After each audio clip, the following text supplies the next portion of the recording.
He hadn't gotten very far. We're just chasing you around. We're just chasing you off. Get those headphones off. We don't want to wreck the golf cart. It's kind of in bad shape as it is, honestly. That's because we're supposed to run, not ride around, trying not to hit anybody. If you look at the students as they walk by, the average height of the students is about 2 inches taller than Ryan Fenton. He's probably like 5'3" now because he's probably slumping with the start to the football season to his beloved Clemson Tigers. Fenton, sad.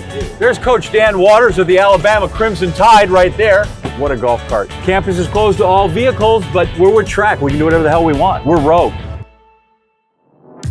All right, here we go. Hey, listen, before we talk about the comp, I'm going to take you to the most important place on the campus. The world's first journalism school. We always say first and foremost, like it's one word. 1911, Walter Williams. This is, if athletics is the front door to any university, ours is where we hang our shingle on the university. A lot of it is on our journalism school. We're very proud, and rightfully so. These are the Stone Lions given to Walter Williams back, I want to say in the 30s. Walter Williams, who was the founder of the journalism school, never graduated college and eventually became the president and the chancellor of this university. Why she'll be the bearers of light. A lot of people come get their graduation picture taken here. All right, so enter the quad, J School, pride of the university. Most out-of-state students come here or to run for Kyle Lovemore and Brett Halter. Remember Jones Ramsey, the great SID for Texas? Home in the Texas Relays, and he used to always say, the only thing more boring than track is field. And I said that on air one time at ESPN, and people just roasted us. The bad part was they thought Scott Van Pelt said it. So they roasted Van Pelt, and he's like, sorry gang, it's not me. So then they found out it was me, and then people got really mad at me, and then people go, well, didn't he run at Mizzou? And they're like, yeah, he did. Maybe he was joking. But they didn't ever find that funny. They still thought I was just like, I should be supporting the sport and I should be doing more and I shouldn't be making fun of it. Still a great joke. So here are the iconic columns of the University of Missouri. They are the second most photographed thing in the state behind the Jefferson Expansion Memorial, which some people just call the Arch because it's a lot easier to write than the Jefferson Expansion Memorial. So they are all that remains of the first big building that was here on campus, which was Academic Hall, and it burned down in 1892, right? Those survived, and then they have been the center part of the quad in this campus for more than 125 years now. You'll see old pictures in the ivy on the column, and it's really amazing. But it was also ruining the column, so now they took it off. And the quad is patterned after the quad at the University of Virginia in Charlottesville, because we tie ourselves both to that university because of our connection with Thomas Jefferson. We'll go over here. We have the original headstone from Thomas Jefferson's grave. The university is proud of its connection to Thomas Jefferson because we are the first land-grant university founded west of the Mississippi. And it was the first one in the Louisiana Purchase territory that obviously Jefferson bought from the French. We are rightfully proud of our association with the folks over in Charlottesville. That is the ode to Thomas Jefferson here on campus as he is penning. He hadn't gotten very far. He just said, right, he's through the Declaration of the Independence, but he's very early into this. I don't know that he's even brought anything up with the king at this point. He's still just kind of putting out the preamble. He hasn't gotten to the grievances yet of why we gotta leave. Then over here, this is actually the original headstone that was in Monticello, designed by Jefferson himself. This is a recreation of what he had put on here. And it's out here because it was in the elements. The actual one we have, this is a replica. The actual one is actually now in Jesse Hall, which is our big, like I said, our academic building. There's our big dome. We like that after big football wins, which when I was here in the 80s meant like we didn't spend much money on light bulbs, but now we're burning them suckers out because we're winning all the time. So this is called the Francis Quadrangle. We're here, right? Here's the former governor. And if you notice, he is weathered except for his nose, which is the brass is kind of shiny because students rub his nose before big exams. That's for good luck. So we should run the team by here. I don't know if that works, but yeah. So come up here to our Alumni Center. As you can see, the homecoming weeks of the Alumni Center is really busy. As I said, we started that in 1911. Chester Brewer, the athletic director and then football coach, thought it'd be a great idea. So he encouraged people to come back to Columbia and attend the game. And it was a rousing success. 9,000 people showed up for the game. 9,000. We will have close to 65 or 66 to watch us thump UMass this week. It was first game, we played Kansas, which ended in a 3-3 tie. And the game ball from 1911, this game ball that is now 114 years old, is in my office. I'm not at liberty to say exactly how it is that I acquired the artifact. I will just tell you there was no felonies involved, there was no chicanery, but I now have, I have the football in my office. Eli brought it to his press conference this week. How about that? The football coach in the morning texts me, hey, do you still have the football? I'm like, sure. He goes, could you bring it? I'd love to show the team. Okay, there it is. But yeah, now it's back safely in my office. There's our tiger, unveiled at homecoming in 2002. I know that because I was the guy that got to pull the thing off. My name is in this campus 2 places. Right here, I'm right there. And that's my son who was like 6 months old. Brewer Fieldhouse, there was a indoor track here. And that is the track that produced the world's first ever NCAA indoor track and field champions in 1965 under Coach Tom Botts. Missouri won the first indoor championship in NCAA history.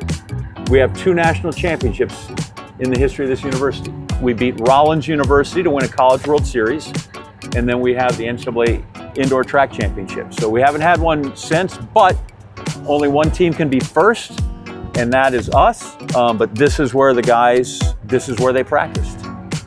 I would take you over to the A.L. Gustin Golf Course, which is the University Golf Course, which is in the 70s and 80s where we ran all our workouts, but I get terrible PTSD, and a lot of times I vomit just thinking about running up the hills there, so I'm purposely avoiding that. Now we have this big fancy cross-country course, because kids are spoiled these days, they've got it easy.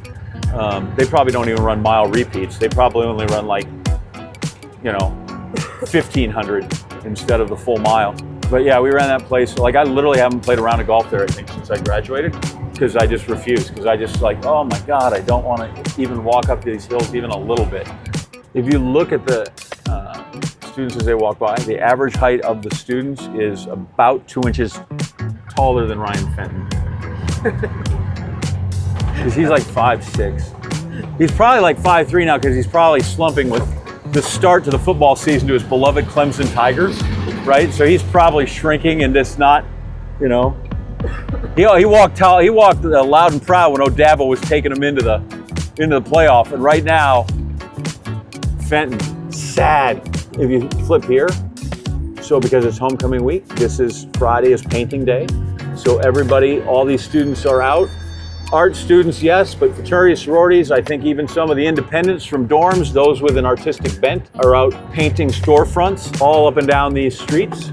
If you come to Columbia, there's 2 places I think you have to eat. Over here on your left, Shakespeare's Pizza, right? That's the best pie in town. That's where everybody should go, especially if you've run and run hard. Go eat there. Fantastic, very eclectic place. And then we'll go up here to Booch's. First off, I think you should always eat at a place where the menu's on a wall. That just says to me, this is good eating. So mostly people come here at Booch's right here for cheeseburgers. Don't bring your credit card. It is cash. It's a cash-only establishment, and it is delicious. I would eat here every day and not get tired of it. Yeah, it's fantastic. So that's the place you want to go. And as you see, closed on Sunday because they go to church. That's where Chick-fil-A got the idea. There's Coach Dan Waters of the Alabama Crimson Tide right there. How are you, brother? We're just showing people around campus. What was your favorite thing at the World Championships to watch?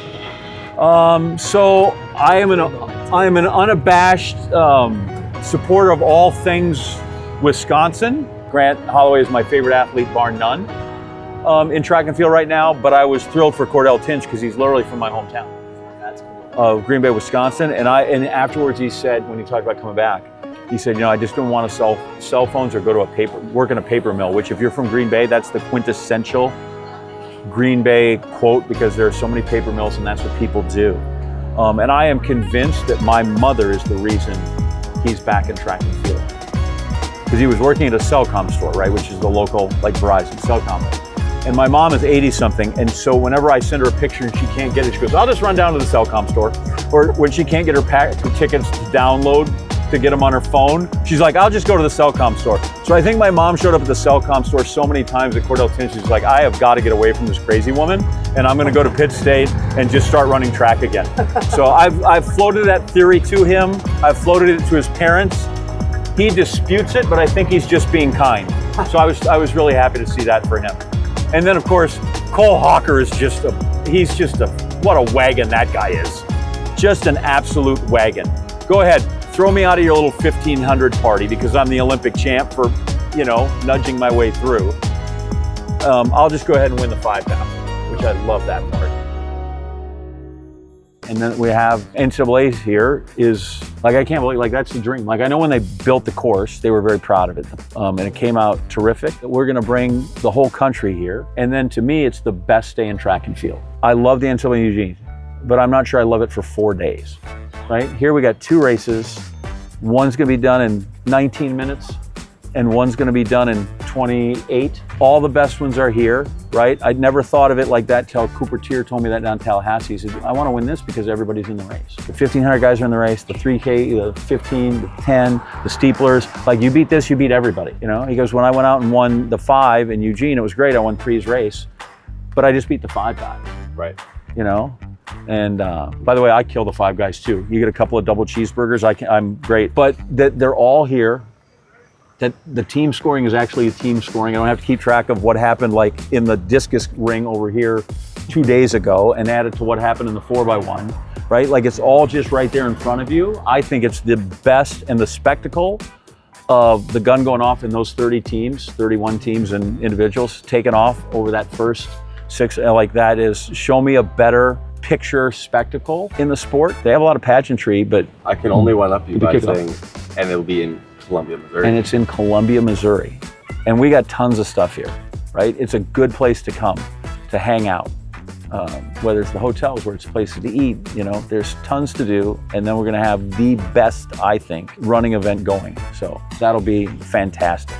You should come back for that, Brian, honestly. Yeah. Yeah, you should think about it. Yeah, you might, yeah, you should see.